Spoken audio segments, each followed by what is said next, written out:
Welcome to episode 5 of the Dongfang Hour. I'm Jean Deville from China Aerospace blog, and as usual, I'm joined by Blaine Curcio of Orbital Gateway Consulting. In the past 50 to 60 years of space history, there has been no lack of ambitious and often unusual space projects, and China today, of course, is no different. In this episode, Blaine and I present to you the funkiest Chinese space projects of recent years. Let's get started. Ladies and gentlemen, we are honored to welcome you aboard the Dongfang Hour. Please make sure your seatbelt is securely fastened. Thank you. 士们、先生们，预计空中飞行时间2小时15分钟，我们预计在当地时间下午6点25分左右到达。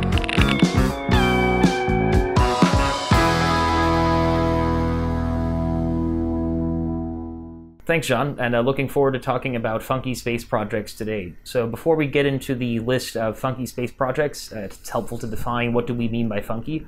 And I would point out that in this episode, we're going to primarily be discussing two types of funky. So the first one is funky in a technological sense or a business model sense, which is to say a really strange or novel business model that's really far out, such as space planes or asteroid mining, this type of thing. The other funky is sort of a funky in a Chinese context or sort of an only in China type of funky, which is things like using orbital slots as a way to get money out of the country or otherwise having a selfie taken from Earth observation satellite. So with these two types of funky now being defined, I will hand it over to Jean for the first funky space project on our list. Jean? Thanks, Blaine. So yeah, my first topic is going to be space planes. So that's funky as in technologically extremely ambitious. Just a quick definition here. A space plane is basically a spacecraft that is able to behave and maneuver like an airplane once it's in the atmosphere. And of course, there's been numerous spaceplane projects in the past, and our listeners are probably thinking of the American Space Shuttle, and more recently there's been the Dream Chaser. And well, in China, there's also been a fair share of Chinese spaceplane projects, and we actually did an infographic on that in China Aerospace blog a couple months back, so I'll put that up in the video. And what we get from that is that fundamentally there have been three types of spaceplane projects in China. There have been the military spaceplane projects, so that's Shenlong, that's Aotian, that's projects of which we don't really know that much. There's been also the private sector that has been looking at space planes in China. So mostly it's about suborbital space tourism, and these private companies consider space planes more as a very much a secondary project compared to their more traditional family of rockets. Except maybe it's worth mentioning space transportation. That's really a nice specific private company that's really making space planes, a second stage space plane, their core technology and product for their launch vehicles. So it's a company worth watching if you're interested in space planes. And probably the most interesting one, and that's the one I'm going to focus on, is Tengyun. Tengyun is a space plane that is developed by CASIC, which is one of the two large space conglomerates in China. And the interesting part about Tengyun is that it's one of the, it's a real space plane. It's a really challenging, full-fledged space plane. And what I mean by that is there are several ways to make a space plane. We can consider three categories of space planes. There's the one that we often see with the Dream Chaser, with the X-37B, which is basically having your second stage on your launch vehicle as a space plane. So the whole launch system still takes off vertically, and after separation, your second stage space plane delivers the payload to orbit and then is able to maneuver like an aircraft once it re-enters, and it can land horizontally. There's another configuration, which is what I mentioned, but the other way around. So it's your first stage, that's a space plane. So it takes off horizontally like an airplane, and once it reaches the upper atmosphere, you have the second stage that ignites, which is basically a rocket, delivers the payload, and your first stage comes back to the ground and lands horizontally. And the most challenging configuration, and it's really interesting, was that's what Tengyun is aiming for. I'll put an image up on YouTube. Is that they're aiming for a first stage and second stage space plane. So you can see on the image that both the upper stage and the first stage are airplane shaped, and that is extremely challenging because you have new challenges regarding propulsion. The thing is, if you want to make this type of space plane, you have to rely on much more efficient propulsion. You cannot rely on rocket propulsion. Rocket propulsion has the advantage of, you have embarked on the aircraft the propellant and the oxidizer, so you're really in control of everything. But the disadvantage is that's at the cost of just lower efficiency, because you have all that stuff, all that propellant and oxidizer on board. The alternative, and this is what Chengdu is going to need, is air-breathing engines. So you just have the propellant on board, but the oxidizer, the oxygen basically, is coming from the atmosphere. So basically, just again, this is just a quick. So it sounds like with Chengdu, its engine is functioning much more like an airplane engine, whereas normally it would be like a rocket engine. I guess it would be the alternative. Yeah, it's very similar. It's the reason that airplanes don't have a similar. The reason that airplanes don't have such a massive amount of fuel as compared to a rocket, let's say. As a non-aerospace engineer, it's fascinating for me to have this insight, because I don't think about this very often. So, but is that a fair way of putting it? But you have limits in terms of speed that you don't have with rockets. That's because when we say air-breathing engines, that actually it hides several technologies. You have the turbojet and the turbofan is what you have on a Boeing or an Airbus. And then you have ramjets and scramjets, which is what you find more on cruise missiles and anything going beyond Mach 2. And the issue with a space plane is it has to go from 0 kilometers per hour when it is on the ground all the way to orbital speeds. So it has to go through all those speeds. So at the same time it needs turbojet technology, ramjet technology, scramjet technology, and once you're really in the highest parts of the atmosphere, there's no more air, so you have to have a rocket propulsion as well. Right. So you have to mix all of that together. And Chengdu, they announced that they have something called the TBCC. So TBCC is something that they call, let me just recall the name if I wrote it down somewhere. Yeah, turbine-based combined cycle. So they are going to combine the turbojet, the ramjet, and the scramjet technology all in one engine. So it's a wild technology. There have been many attempts in other countries, notably in the US. In the 80s, there was projects called the Aerospace plane, and in the end, they were all canceled for budgetary reasons.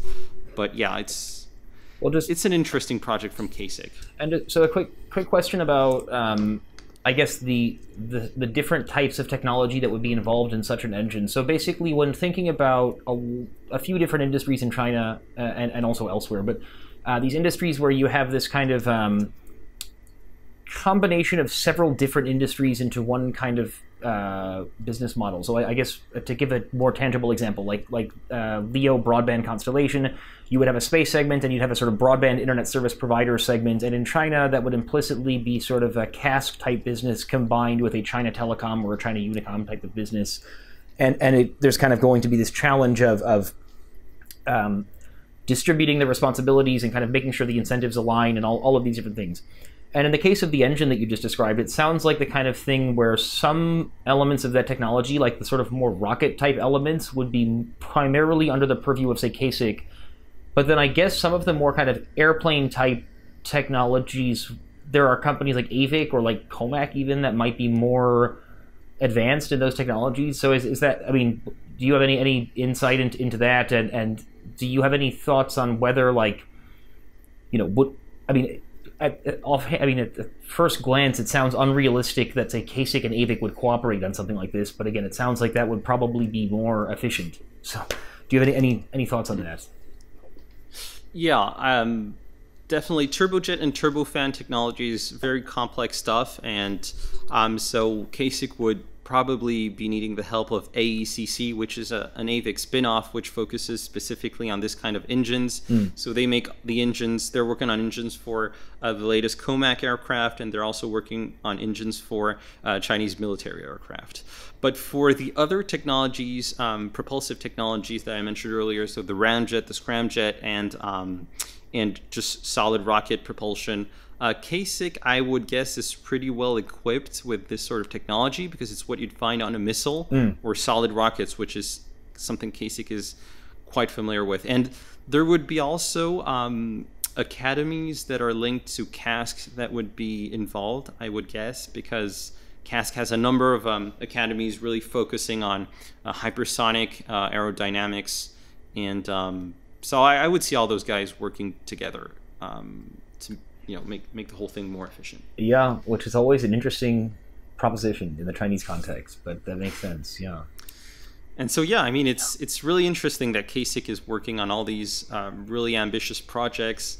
There's the space plane, but they have also these Hongyun and Xingyun constellations, and I think that's part of a larger project. If I'm not wrong, the 5 clouds, the 5 Yuns.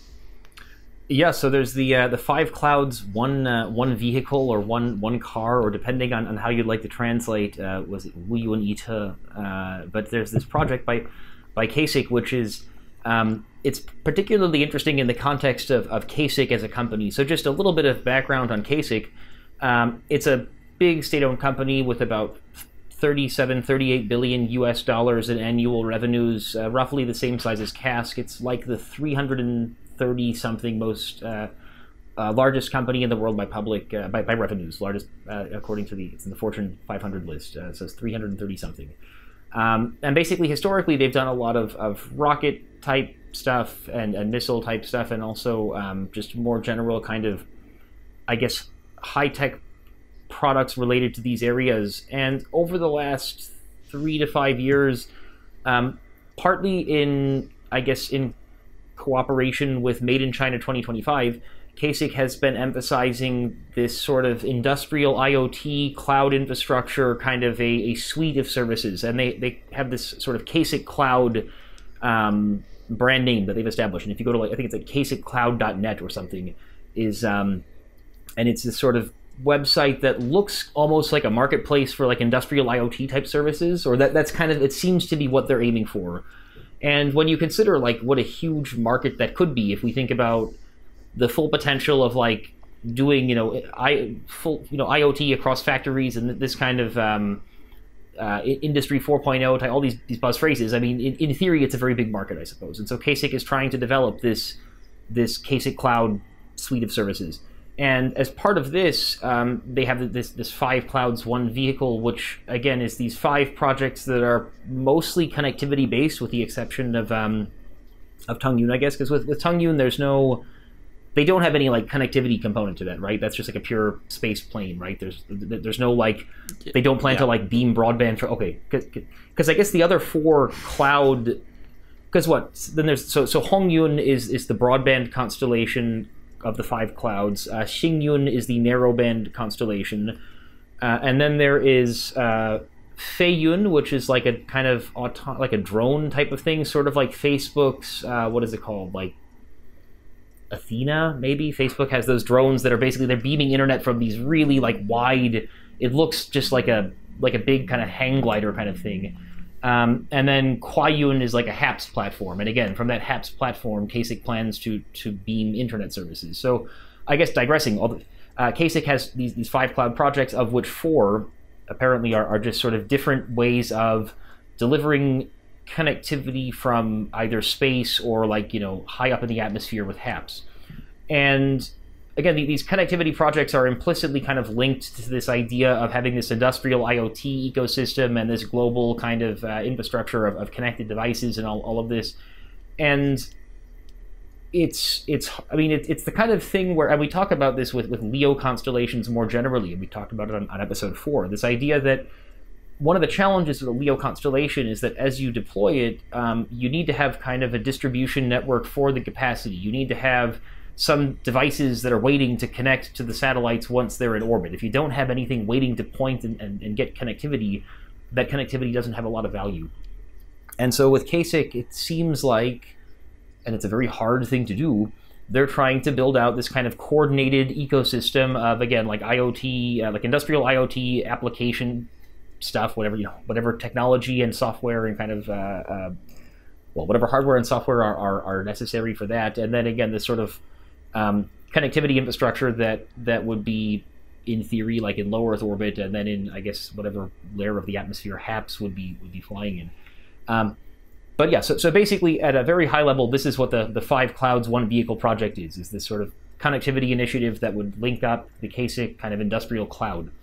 And when this was first announced in 2017, it was given a top-line budget. This was, I think, just a figure that CASIC threw out of 100 billion RMB as a sort of R&D budget, which is like 15 billion US dollars, which it's a huge amount of money, but at the same time, these are projects that are huge projects. So for example, I don't think you could build 2 constellations of the size that they've described, and a space plane, and a HAPS system, and a drone system for that amount of money. But it's a lot of money either way. And CASIC is a big enough company. Again, they have about 40 billion US dollars per year in revenue. So you're looking at, if we look at it over a 5-year period, let's say, of CapEx, it's like, I don't know, a high single-digit percentage of revenues per year in CapEx. So it's an amount of money that's feasible, I suppose. It's a question of, like, is it a good idea? It's a really funky project to the extent that it's really ambitious to be building a global industrial IoT ecosystem, and then having this sort of space-based network that's going to connect this whole future industrial IoT ecosystem, and trying to coordinate all of it to be built out at the same time. That's a really hard thing to do, and one could reasonably argue that it's easier to just do what Starlink is trying to do, and just kind of be really vertically integrated, and just have a kind of better degree of control over that whole the speed of development. But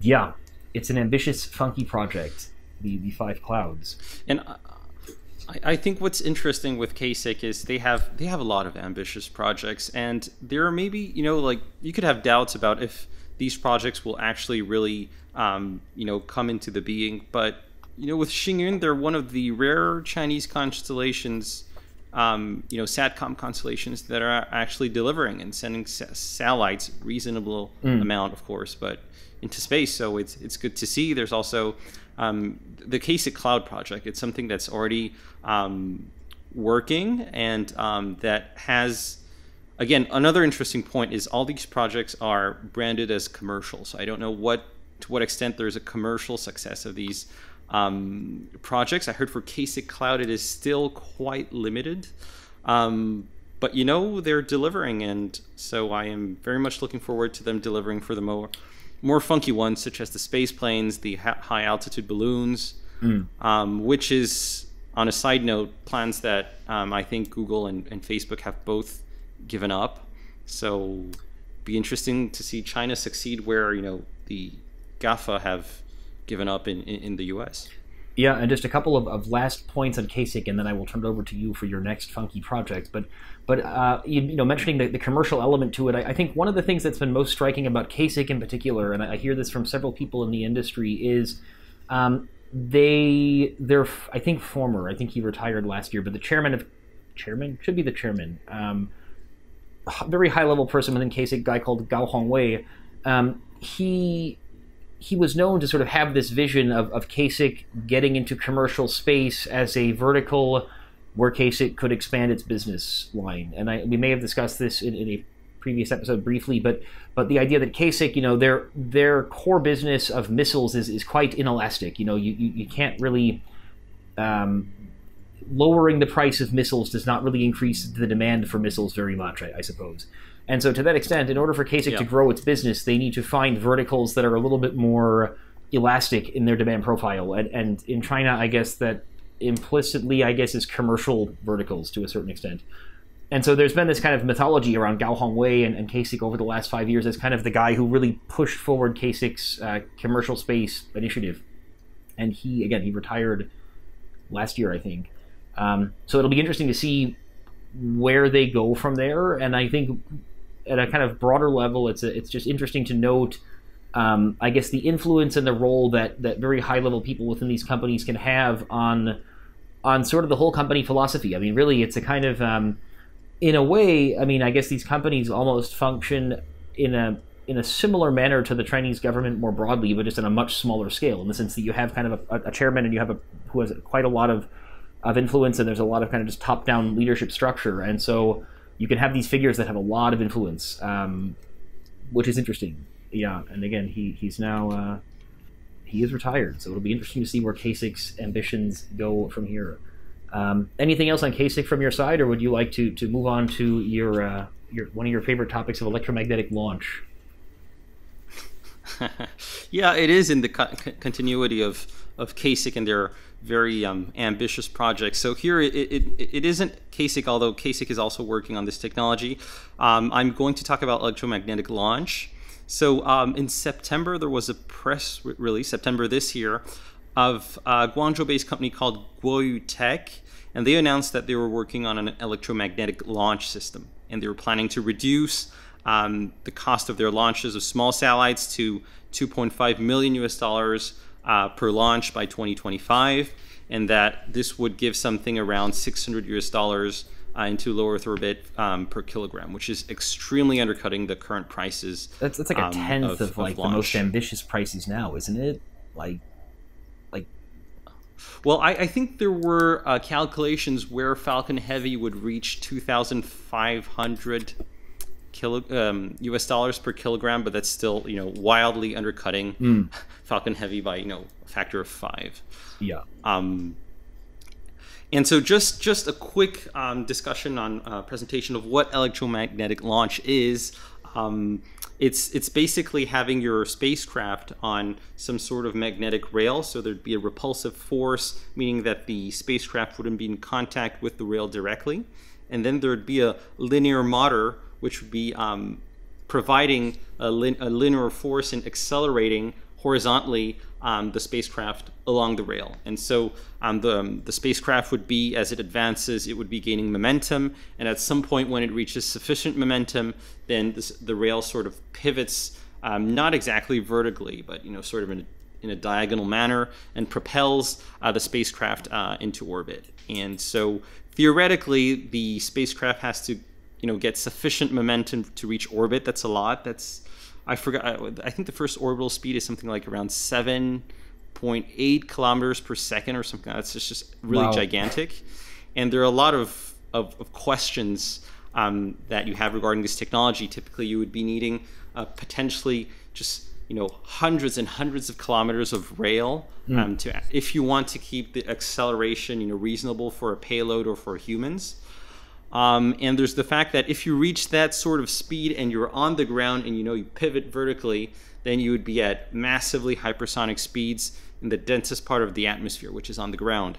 So there are a lot of questions there, but they're working on it. And so I went on their website. I went to check out what they would say about this technology, and it turns out that on their website there's no mention of this launch technology. They are working on this type of technology, but with applications in the domain of search and rescue. There are maritime applications, there are military applications as well, but didn't see any launch stuff. So perhaps it's because the press release dates back to just a couple weeks ago, but it's an interesting technology, and they're not the only ones working on it. There were previous US experiments, I think this was back in the 60s and the 70s. They call it space guns. And CASIC as well, of course, is working on this technology. I think also, I could be wrong, but I recall, meeting somebody in Hong Kong at like an American Chamber of Commerce event one time who I mentioned I worked in the space industry, and she was like, oh, I worked for a company that was doing like advanced industrial materials, and back in the 80s we had a Japanese customer that was looking at doing like a similar thing, this is sort of electromagnetic launch kind of track going to space, and sort of trying to build this it might have been like a space elevator. I take that back. So, which if we ever have an article, an episode on bizarre, funky Japanese projects, maybe we could do a little more research on that. But yeah, the image of having a vehicle accelerating to 7.8 kilometers per second at sea level is you wouldn't want to have any risk of having anything get in the way of that on that track. Like that would really that would mess up both whatever got in the way, and it would presumably mess up the vehicle as well at that speed. I don't think.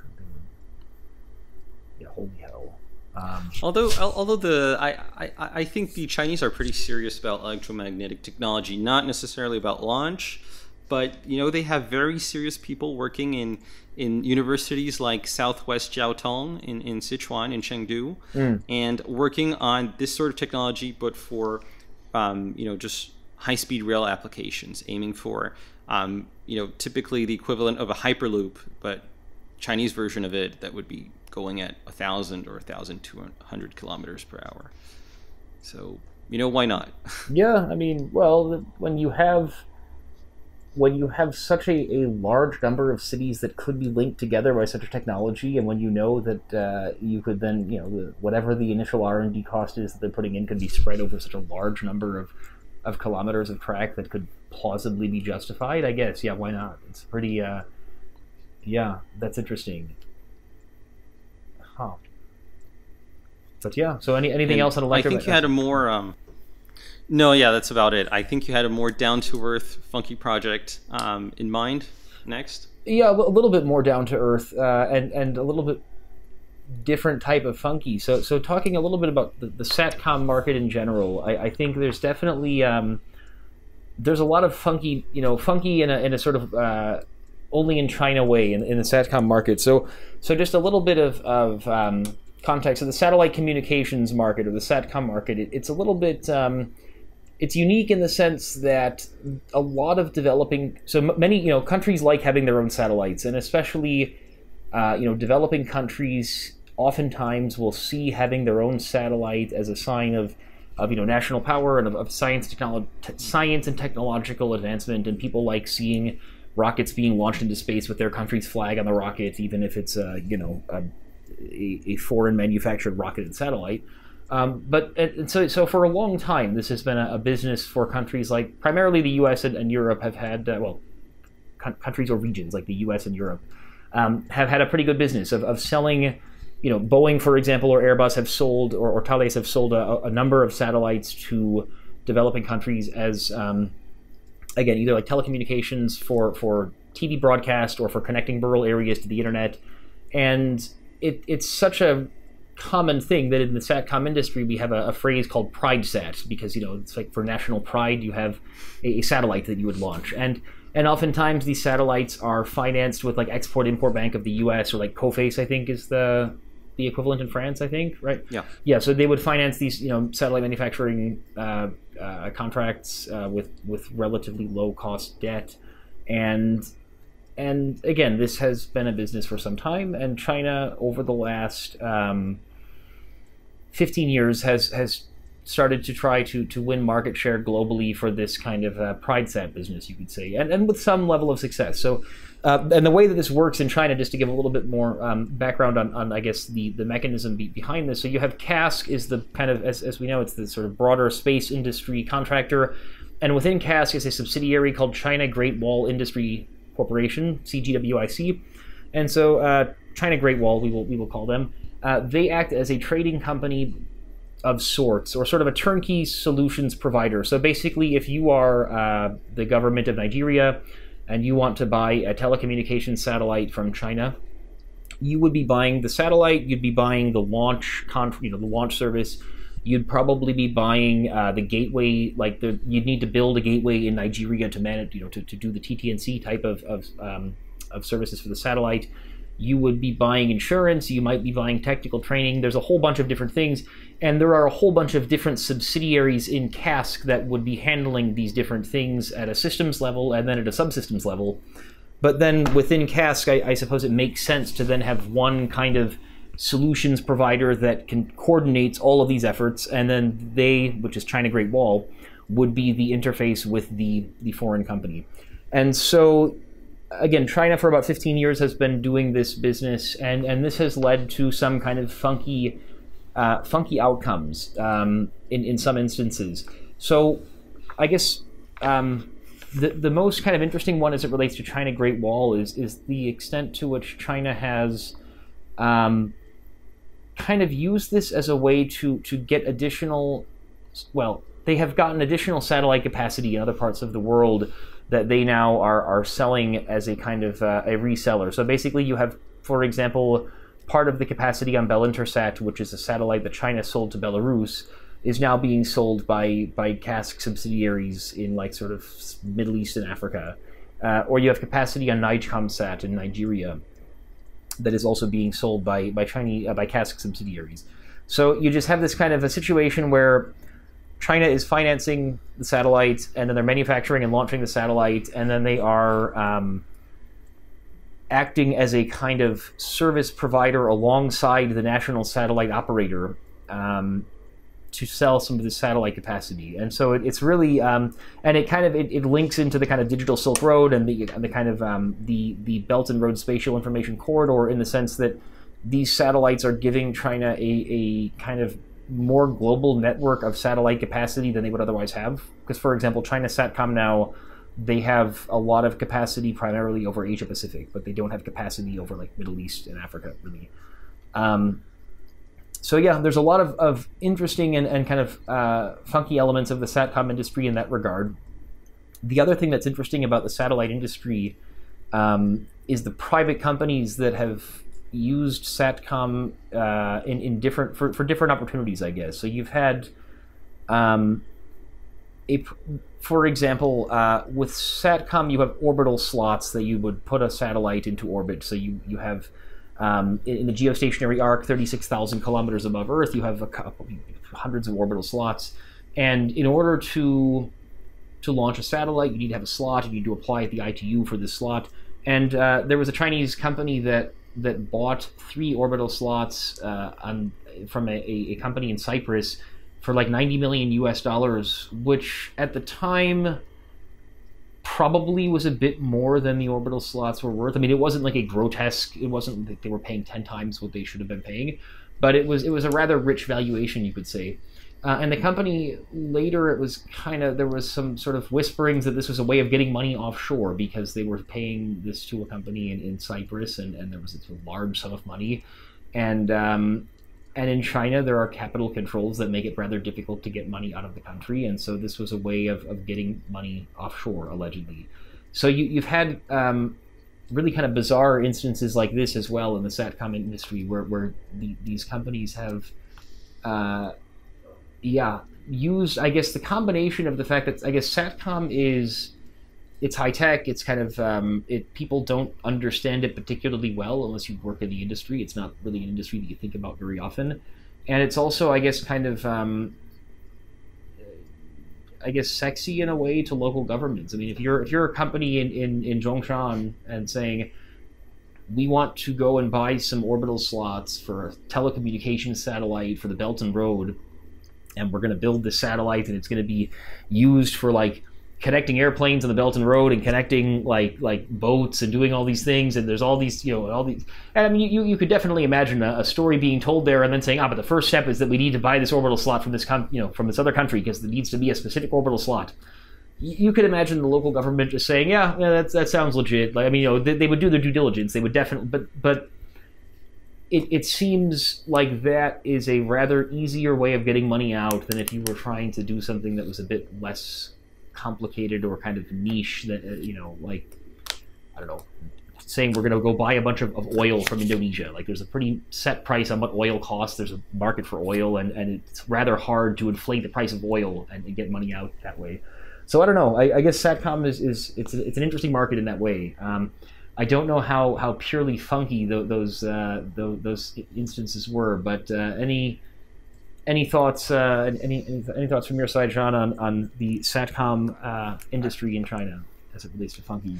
So, yeah, I was thinking for these companies, Tatua, and also CCT, a private company that's based in Shenzhen, and in StarTime, all these companies that are doing specifically Satcom with geostationary satellites that are private players, and that are, I think, specifically more aiming for markets outside of China, because China itself is extremely regulated when it comes to Satcom. Do you have an idea of any of the level of success they've had? Because I think Tatua and CCT, they've been talking about, I've seen them all over panels in like back to 2017 or 2018 talking about these Satcom projects. Has anything actually been done since, and any commercialization, any purchase of an actual satellite? Any idea? Or that's a good question, and I may very well have been moderating some of those panels that you refer to going back to 2017. So there's definitely been a lot of, again, this concept that is pretty easy to get on board if you're a Chinese government official of, we want to have a big HTS satellite to go across the whole Belt and Road and provide primarily mobility, because again, that's a pretty easy picture to paint for a local government official. Like, there's lots of airplanes, there's lots of boats, and there's very little fiber connectivity to either of them, and therefore you might want to have a satellite that could connect all of them. And then you tell a kind of basic story about HTS and say, oh yeah, well, the bandwidth efficiencies have gone up 50 times over the last 20 years and whatever. This is a pretty, when you think about it, it's a fairly simple story to tell. And so there have been a few different companies that have been trying to raise money to buy HTS, to buy their own satellite that would then again be trying to provide services across the Belt and Road. And that's a really hard thing to do. So for example, there's a non-Chinese company in Singapore called CASIC, and they've for about 7 years been trying to do a very similar business model, which is to say HTS satellite, which is lower capacity cost than a traditional satellite on a per megabit per second basis, that we want to launch over the sort of APAC region. They don't call it Belt and Road because it's a Singapore company, but APAC region, serving people that want data connectivity. It took CASIC like 7 or 8 years to build that business model, and they've just launched their first satellite, and they've now got a lot of traction. They're doing quite well. But I think a lot of these Chinese companies, they expected to be able to do this in like 2 or 3 years and have the satellite up in orbit and have like 30 million a year in revenues coming in the door on day one. And I think there's been some progress being made by some of these companies in getting to the point where it might make sense to launch a satellite, but it's still, we're not yet there. So for example, there's companies that have bought, like there was a CCT Satcom, for example, bought a service provider in the Philippines called G Telecoms. It was, I don't remember exactly how much money, but it was a few million US dollars, I think. And that service provider already buys SES capacity, and they serve like rural areas in the Philippines. And so that's, I guess, you could imagine if CCT Satcom buys enough such companies, that gives them a fair amount of like internal Satcom demand, you could say.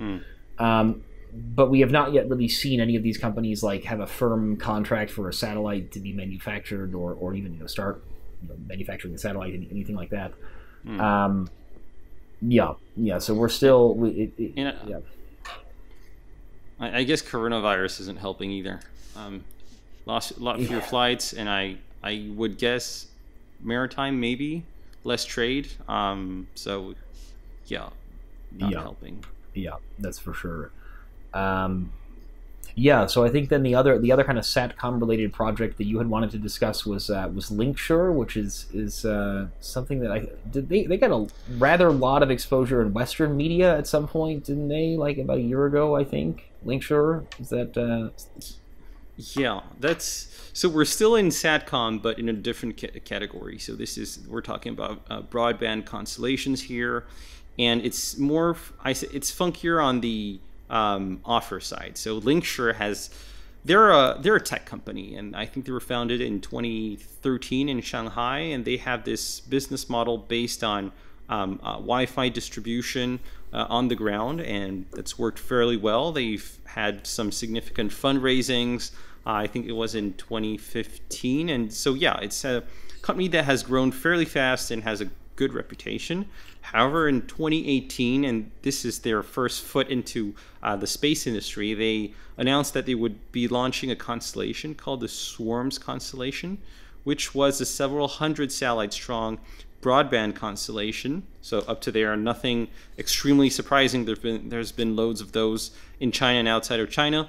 But the funkiest part about this project was that the broadband connectivity would be provided for free to the end user, and that just sounds really unrealistic when given how OneWeb, a company that has received something like $4 billion US, has been having financial difficulties, and you see people like Amazon dedicating $10 billion US to their constellation, and you have this guy in China saying, hey, we're going to provide satellite broadband for free. So I thought that definitely raised some eyebrows in the West, and I think that's how they got so much coverage.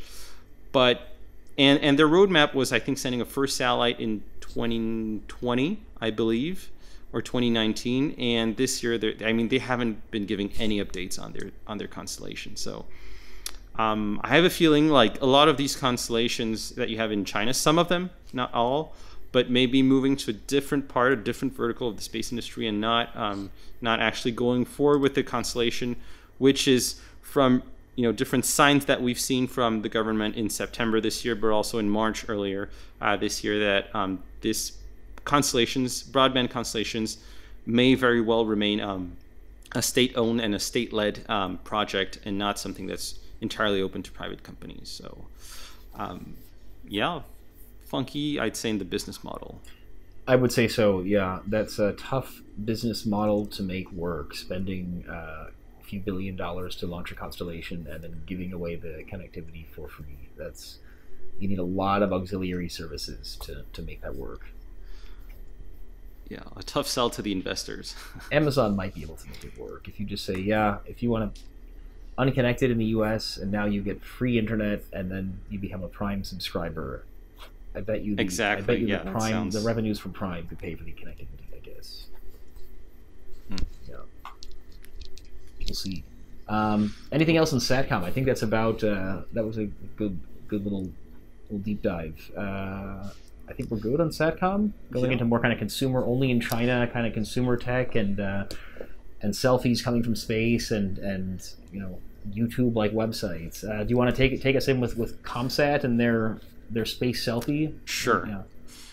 Sure. I'll try and move fairly quickly because we have something like 15 minutes for the other points we want to cover. But yeah, Commsat and space selfies. So what is all this about? Commsat is one of the I'd say one of the most promising new space startups in China. They were founded one of the 2015 maybe. And they're and they had activities in multiple sectors. They were doing space education. They are also building satellites today. They also initially had a project of IoT constellation of 72 satellites, and they also build satellite different subsystems.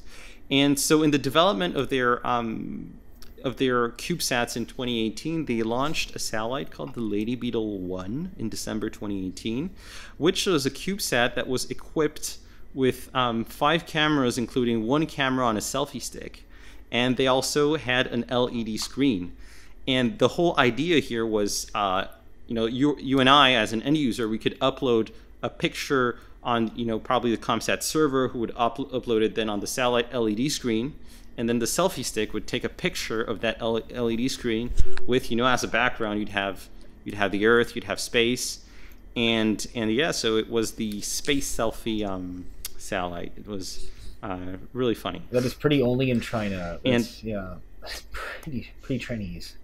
And there's another funny part about this satellite. They had 3 services, I think, and there was another one that was quite funky, which was so beaming down Morse code down to the Earth. So they had a strong light also on that CubeSat, I believe, which, basically you could upload a message, and it would transform this message into Morse code and beam it down, with the frequency of the lights going on and off. And this was visible from Earth. So the example they gave in a commercial that was really fascinating was, this guy proposing to his girlfriend, will you marry me? And it was beamed down from space in Morse code. And wow, that. So you'd pay for that if you were that guy, and if you and your I guess girlfriend and then fiance really, hopefully, if you guys really like space, you'd pay for it. That's commercial space. That is commercial space. Sorry, go ahead. It is, although I'm sure, I don't think they made a business model out of it. It was more they were developing their CubeSats, they were launching them into space just to test them out and to give them, an extra visibility. And I think it's probably helpful for their, space reaching out and their space education stuff.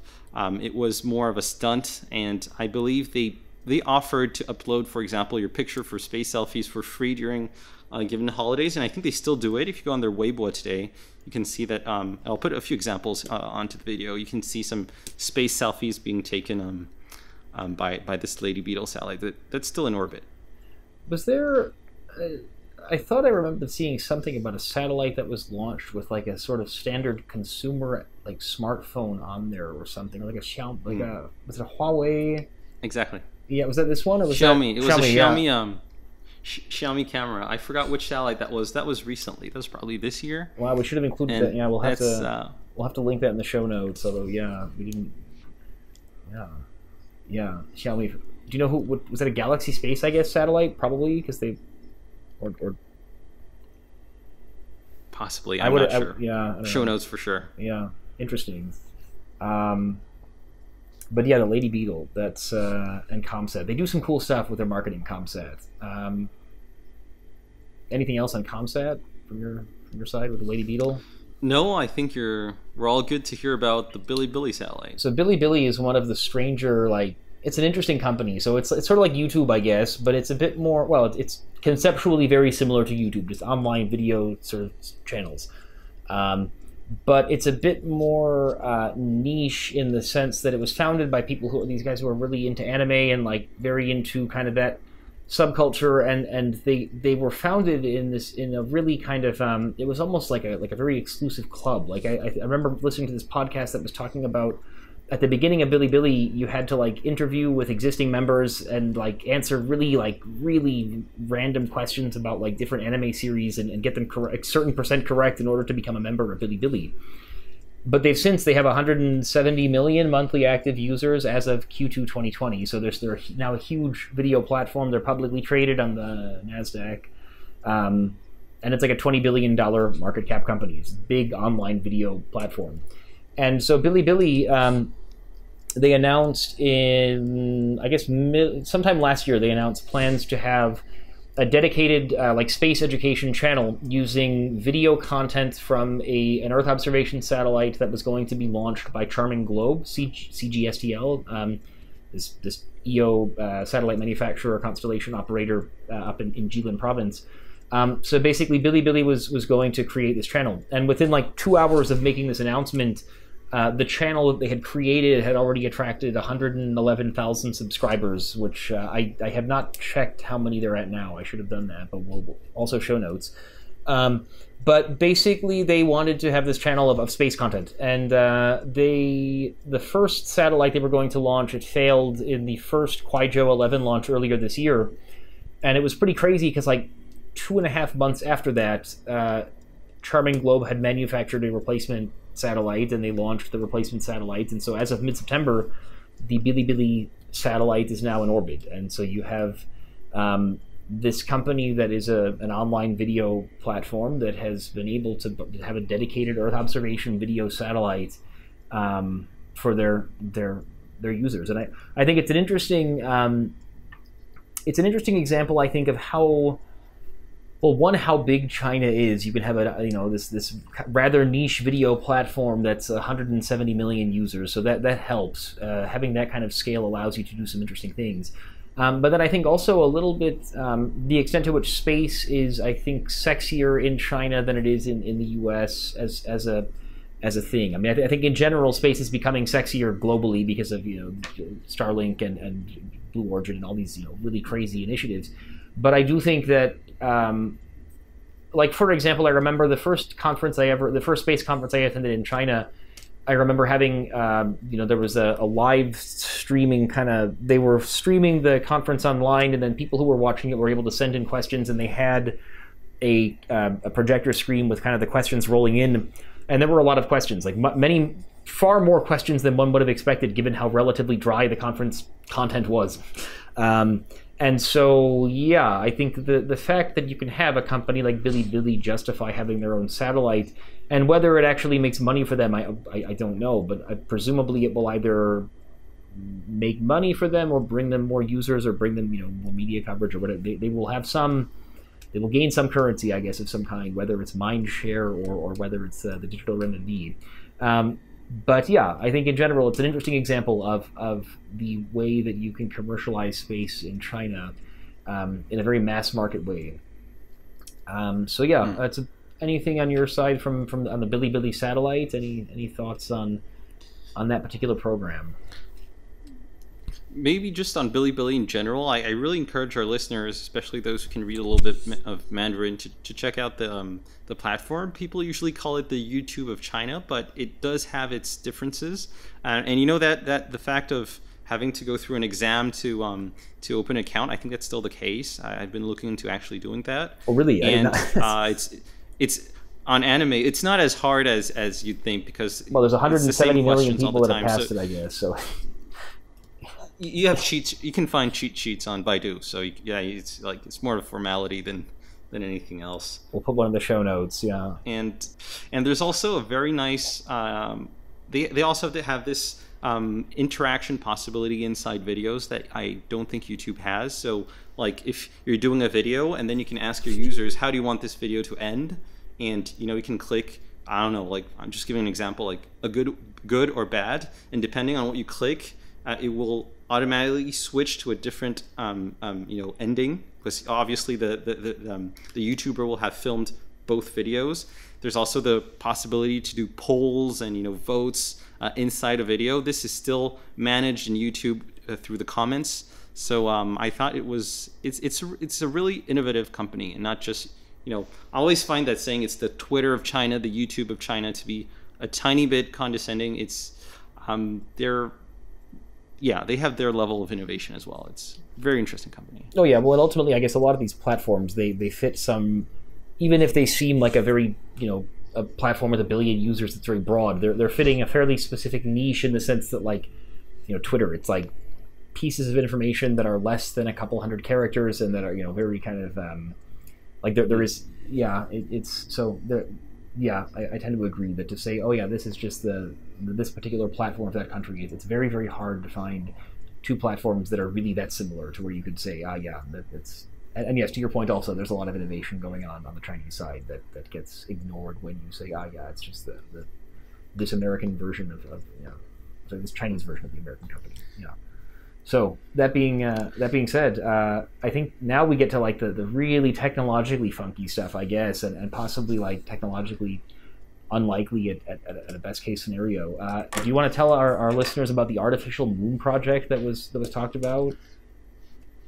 Absolutely. So speaking of innovation and crazy innovation, like a Death Star, in 2018, like the Death Star kind of.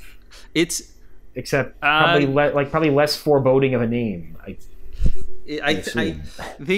So basically in 2018, a research association linked to the Chengdu government, the Tianfu district, they announced that they were working on an artificial moon project. So what that is basically is you send a satellite into space. This satellite has huge reflective surfaces, and the idea is it reflects sunlight onto a very specific area of Earth, and in this case it would be Chengdu. And so why on earth would you want a satellite to do that? The idea is to have the satellite do that in the evening, during the night, and to be able to switch off street lamps. And that way you'd have a lot of savings in terms of power consumption, and you'd have something. So they announced that the satellite would be able to have up to 8 times the brightness of the moon. So it's not, it's not daylight bright, but it's sufficient to light up a city, I would guess, and cut down just the costs of lighting up the city. Wow. So and not, so not the idea like the was Death Star, as it turns out, but still pretty cool. No, fortunately, no. Yeah. It's so they announced 1 satellite in 2020, and if things worked out correctly, 3 satellites in 2022.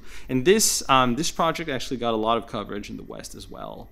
An artificial moon sent into space by China, but it turns out that it was more of a fundamental research and just more of an intellectual process than actually a real project. There were some, I think it was an Australian space expert that pointed out that the project was suggesting sending that artificial moon into low Earth orbit into an altitude of 500 kilometers. But at 500 kilometers, your satellite has this rotational speed around the Earth that would make the satellite appear over Chengdu maybe for a couple seconds. So there's no way that the satellite could be stationary over Chengdu and light it up during the night. Yeah. Unless you have a constellation of artificial moons, but then it just gets even more crazy. Well, they were going to launch 3 more in 2022, so maybe there would have just been this ring. Yeah, in their defense, they had that in mind. Yeah. And there was also controversy on, how basically today we're trying to keep our cities dimmer and dimmer. So you just think of the uproar that the first Starlink satellites caused by having just a few white dots in the sky. The astronomers were extremely worried. And there's also, for brighter stuff like artificial moons, the idea that you'd be disrupting sleep patterns of wildlife and of just human beings as well. So it was more of a negative feedback than anything else. But I mean, I think this is as funky as it gets. They'd probably be better off installing some like IoT type sensors from CASIC cloud on their streetlights to save on power that way. I think it's probably going to be more practical and probably less controversial than launching a constellation of artificial moons to provide Chengdu with all day long and all night long light. Chengdu's a big city, but I don't think they can justify that. It's not a big enough city to do that. It just doesn't make any sense. It's as funky as it gets. Goddamn. And speaking of Chengdu, we also have a last funky project, which is harvesting solar energy from space. So what is that exactly? So this took place in Chongqing. So what is harvesting solar energy? Today, most of the energy that we produce on Earth, if not all, have some sort of issues. Either it's unpredictable, and that's the case of wind, wind turbines, also of solar energy, because you have clouds, you have, at nighttime you have no more sun. For oil and gas, it's polluting, and for hydroelectricity, you're limited in the amount of resources you have, which is rivers and streams of water that are compatible with this sort of way of generating electricity. And harvesting solar energy just solves it all. So the idea here, which is not new by the way, is to send a satellite into geostationary orbit and to have it work like a solar station. So you'd have solar panels and it would create electricity based on solar energy. But the difference here is, since you're in geostationary orbit, you have sunlight almost 24 hours out of 24. You also have no atmospheric absorption. You have no clouds, and you can have huge reflective surfaces. I mean, there's no issue there. And then this is the funky part. The electricity is then converted into either optical energy or electromagnetic energy. So that's either lasers or microwaves. And that's beamed back down on Earth. Holy shit. And you have receptors that on Earth that turn that back into electricity. Probably, so that's the funky part. That's pretty But wild. hear me out. Okay, So I'm envisioning a laser on a satellite that's now transmitting solar. So you'd have to have I'm just imagining how big you'd need, because thinking about how big solar panels are on a geostationary communication satellite, they're already very, very big. They're like much bigger than, so these satellites are as big as like an SUV, let's say, and the solar panels are many times bigger than the satellite, and those solar panels are only big enough to, they are as big enough to just power the satellite, which is, it's a powerful thing, but it's not, thinking about like how much power that is in the context of like a city, it's not very much, I don't think. So then thinking about how much larger these solar panels would need to be on this geostationary satellite just to get enough power to have it be significant, and then to have it be sent down by a laser or a microwave. So now I take it from here. But that's a very good point. You touched on a very good point, which is that it is going to be very heavy. So back to China, the company that's working on this is CAST, which is, as most of our listeners know, is a very large academy that's linked to CASC, and so a very large player in the space industry in China. They're working with a number of universities in Chongqing, which is not so far from Chengdu, and they plan to make Chongqing the leading center in China working on space solar harvesting technology. And their roadmap, announced in 2018, was to send a first prototype in 2030, and to have enough technological maturity by 2050 to make these solar stations commercial. And so you mentioned heavy, and so just their prototype in 2030 is planned to be, so it's a megawatt level solar station, and it is 200 tons. So 200 tons is probably something around 15 to 20 Long March 5 launches, or maybe 2-3 Starships, although I guess Long March 9 would be more suitable than the Starship for this sort of project.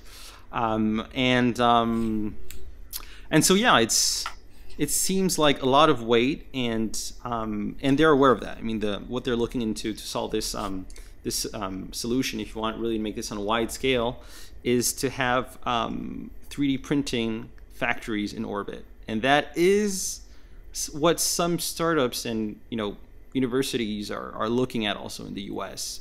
Being able to manufacture directly in orbit, which would be much more economical than just sending the whole thing up there with the launch vehicle.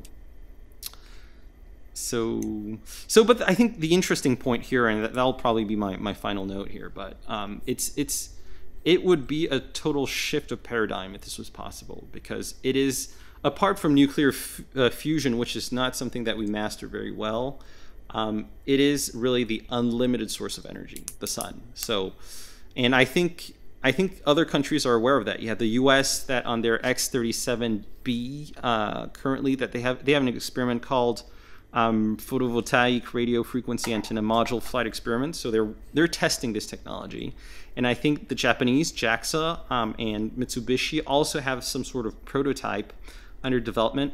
So this just shows that it's not just a funky project from a funky university in China. It is real. They're really looking into it, and yeah, I think they have as much chance as any other country to somehow maybe one day get this to work. In which case we wouldn't need to worry about coal factories polluting and producing electricity.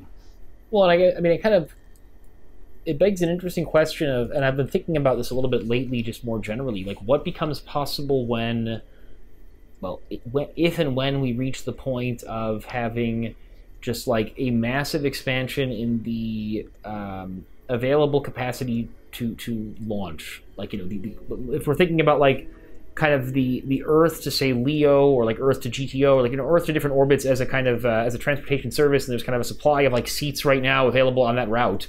And over the next 5 or 10 years, my impression is that we're going to see the supply of seats available on many of these routes increasing by a factor of like 10, 20, 50, 100, especially as some of these really big rockets come into the market. Like, this is going to be, I think, quite significant in terms of potentially enabling a lot of new business models that would otherwise not be possible. Like, for example, to have a 200-ton space solar harvesting farm in geostationary orbit, and it's just 200 tons of solar panels, and I guess like a pretty small kind of a thing that kind of collects the power in the center and then beams it down via laser or radio frequency. Like that is, I suppose, only possible once you get to a point of having just a huge expansion of like supply of seats available to like LEO or GTO, whatever orbit you'd be going to. So yeah, we'll see how that goes, but that's going to be an interesting thing to see. And I guess on our scale in 2020, we can sort of imagine what that would look like with, for example, our phones. For example, we have those circular round wireless chargers. You can already generate electricity without having directly a cable plugged to your phone. Although this technology is only possible when the phone is extremely close to the charger, so it's probably centimeter or millimeter level electromagnetic transmission of energy. So now they're working on making this technology possible when it's hundreds of kilometers. They just have that to do. Well, yeah, once they get that out of the way, then this funky space project will become a reality. That's looking forward to that day. So I think that's everything that we have in terms of different funky space projects. This has been a broad-ranging episode where we've talked about orbital slots as money laundering opportunities, and space solar farms in geostationary orbit, and everything in between. Selfies. Yeah, selfies as well, and the 5 clouds. If there's nothing else from your side, I think we're good for the episode, and we thank you all for listening, and are looking forward to our next episode, which we should have a special guest that I think a lot of our listeners should find exciting. So looking forward to that. Anything from your side, John, or are we good? No, I'm good. So thanks for watching, and we will see you in the next episode. Bye-bye. Bye.